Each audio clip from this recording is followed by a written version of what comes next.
Hello everybody, how you doing there? My name is Kenny and I'm a graphic designer. I've been designing for a good 10 years now. I'm still trying to get into that dream career goal. Hopefully I will find something fulfilling and I want you guys to join me in my journey of becoming a graphic designer. Thank you guys for watching. If you are a new person or if you subscribed to any of my social media or website or whatever, I'd like to welcome you. And mostly, I'm going to be talking about my journey and my processes and things that I have done so far. That's what I want to share with you guys. If you guys are willing to go ahead and follow me and you want to like apply the processes that I have to you, whatever you're doing to reach your career goals, I'm happy to help and share that with you guys. So let me go ahead and get into the meat and potatoes. I talked about last year where I shared. I worked at a two places. I worked for two banks, one at M&T and another called Premium Mortgage out here in Buffalo. They're both contract jobs, and then I was kind of idle for a good minute. This year, I started into a place of production, not the cool places to work or a dream job, so to speak, but it's definitely an entry level into that world of learning how to design. Mostly, if you're working in production or print production, you're not really creating the designs, so to speak. You're basically taking intake of already made designs and applying that to whatever material that they may have or whatever services they're providing for that company. What I was working at a place called Star Line, I think. And what they do is multiple things. They print on textile, book bags, mugs, kitchenware, all type of stuff, jackets, t-shirts as well, embroidery, laser print, and DTF. I think it's called. I think that's called digital transfer something, but it's definitely just print work where you transfer the print into the to a shirt or something, or applying that print to a shirt. So when I got there, they basically had me work with the production team where you will work on the file and set it up for print. I worked in there for 2 weeks, and then they sent me into the print area where they had a flatbed, large flatbeds where you print on a thin sheet of paper, which this table sucks the paper down to the board, and they have this large print head that goes back and forth and prints the different logos onto a sheet, and it puts a large amount of ink on each of the logos, and you cut that off the flatbed and place it into some powdery stuff. They put some type of powdery film on it, and then they heat press that onto wherever. I worked in that area for a month. Then they saw how good I was in that. They put me into laser engraving. That was the highlight of the job so far. They had me do laser engrave. I was working on all type of stuff like mugs, knives, the speakers, portable chargers and stuff. Just laser engraving, all type of stuff. Although it was a cool thing to see, it was not a safe environment for me, at least, because when you burn stuff, that material is being burnt onto the material, and that stuff flies up and it gets into your system, and I didn't feel safe. But I worked there for 6 months. 6 months I worked there until they finally let me go, which is okay. I was ready to go ahead and go. It was a toxic environment, and sometimes when you're working in production, It's not the best place for, people like me and you who spent their time going to college, spending their time building their craft, and you want to utilize what you built and, use that skill for whatever you're trying to go for. So during that time, I was kind of idle for about 4 months, if I have to say. After that, I wasn't like just sitting down or not doing anything. I was also building my skills. If you do hear other people doing stuff in the background, I do apologize. I have 3 wonderful children, and they're always doing stuff. So, please excuse me. I'm a dad. I'm a dad first, and if you guys out there have children, please understand that you already know doing YouTube is pretty hard and trying to schedule videos around them. You just have to put something out. You can't just sit there and like wait until everything's done and you're tired and you can't do anything. I do apologize, but I'll try my best to edit them out. But if you hear them in the background, I have kids, and I hope if you guys have kids, you came to the right place, because that's what I'm dealing right now. Anyway, while I was down and I didn't have any jobs for the 4 weeks, I basically built up my skills. I went into Coursera. I tried some of the Coursera's classes with Google and Meta. I did Google's digital, what is it called? I think it's digital marketing. And I also did the Meta React, building up my coding skills in React. Nowadays with AI, you can basically like teach yourself with AI how to code. Say for instance, you do something, you're coding your website or you're creating the front end, and there's something wrong with your code. You can always plug that into a AI and have that corrected for you, like Chat GPT. GPT definitely has a better hand of creating things on there and correcting stuff. But it's also a good thing to know, a good basic knowledge to know how to structure code and debug it if you came across any bugs or so. So it's a great class to have, and I recommend going to Coursera. Coursera is about like $40 a month. This is not sponsored or anything like that.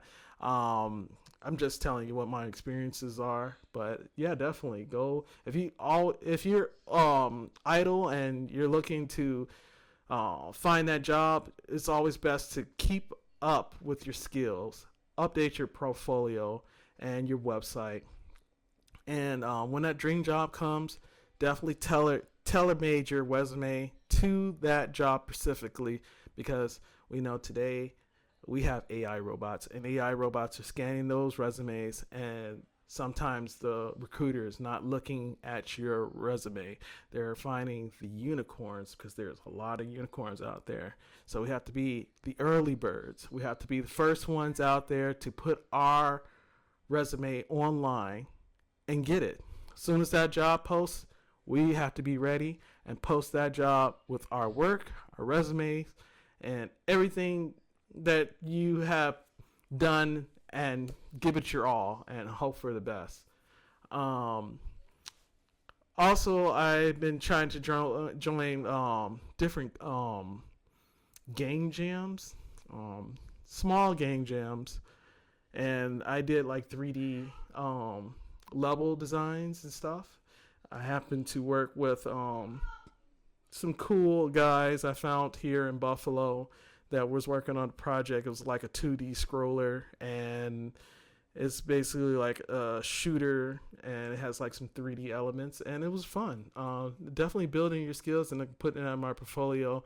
And if I happen to go into the game space, I definitely have that piece to show. As I was looking for jobs, I also started a Notion job tracker to track my jobs. I just basically went on Indeed, LinkedIn, I think it was called Tech Build or something.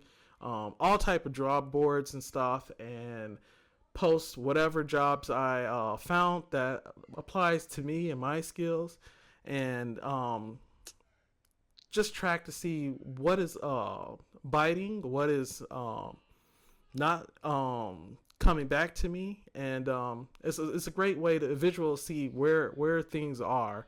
I know it's a lot of time, but looking for a job is a full-time job, if you have to say. I happened to get a freelance position, not a freelance position, but a freelance job working for one of my friend's moms. She started a company, a 360 photo booth, and she was looking for me to build the website for her. So I happened to help her with that website. And yes, it took me a good 3 months to build her website. And yes, she was very happy, and I'm happy that I was able to help her out and put a great product out there for her and her customers to see, and order her services, which is great. It's a great feeling to see your hard work and seeing that product being utilized out there. So it took me 4 months to find the job that is really rewarding for me. I'm working for a nonprofit organization. They're really nice. I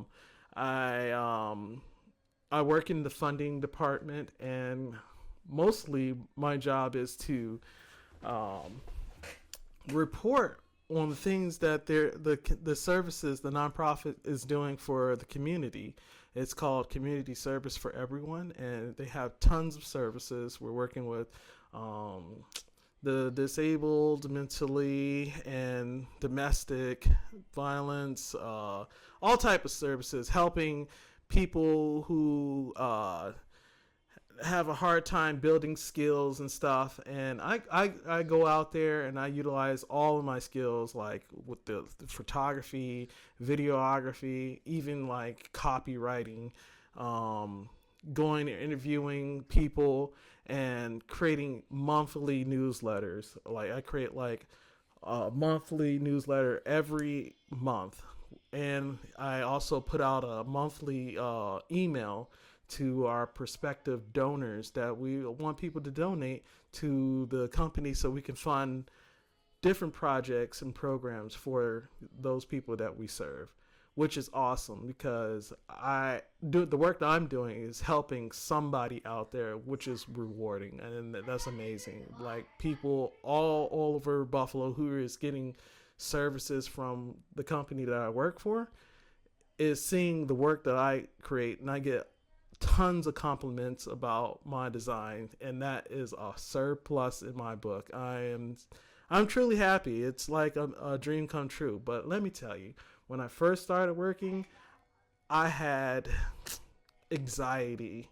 I had imposter syndrome. It was sometimes it felt like I came in and I felt overwhelmed. Like you had so many responsibilities and duties, and you're like, man, crap. Like I don't know if I can do it, man. Like I know I went to school for it. I've been building up my own skills behind the scenes of school. I work for different companies and stuff. Like, how can I be the only one to create like a monthly newsletter, email, which I worked in the email department at a bank and everything. It just felt overwhelming. Like I have my own like little office and everything, and it just felt overwhelming. And after a couple of months, it dawned on me. It was like, hey, Kenny, you got this. Like, this is your thing.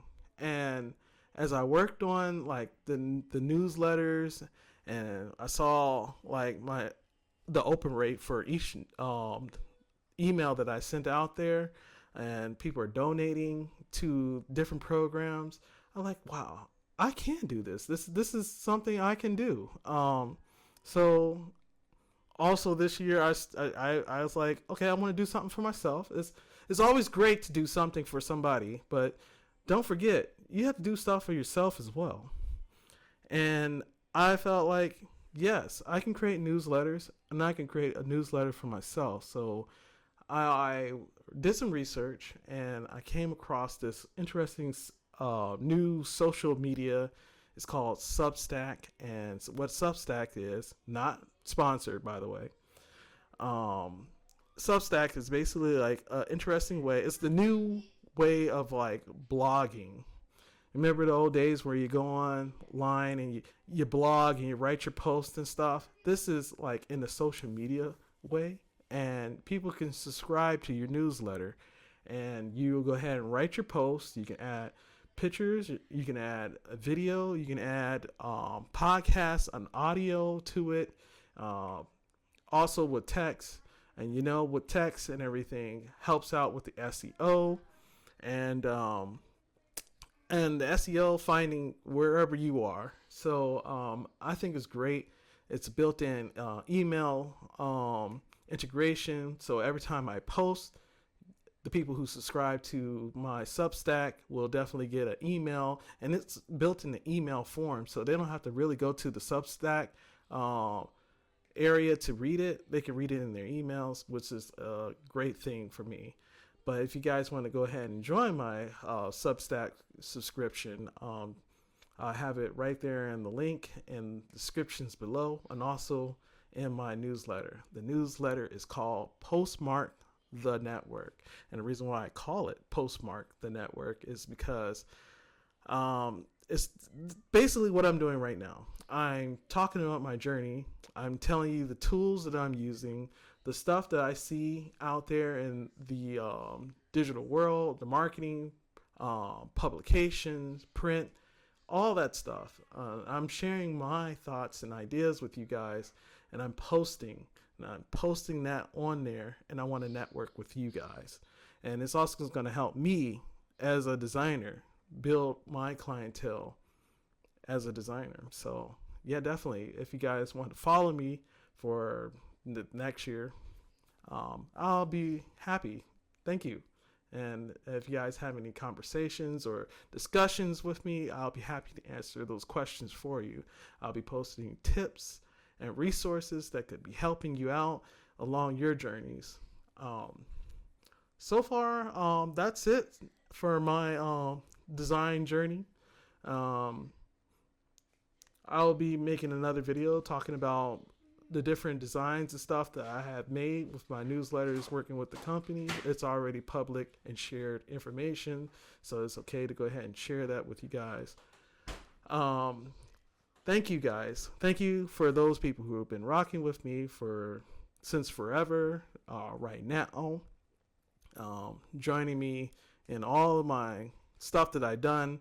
And I hope that you guys are doing wonderful and staying healthy this year. And I will see you guys on the next one. Thank you and have a great day. And don't forget, postmark the network.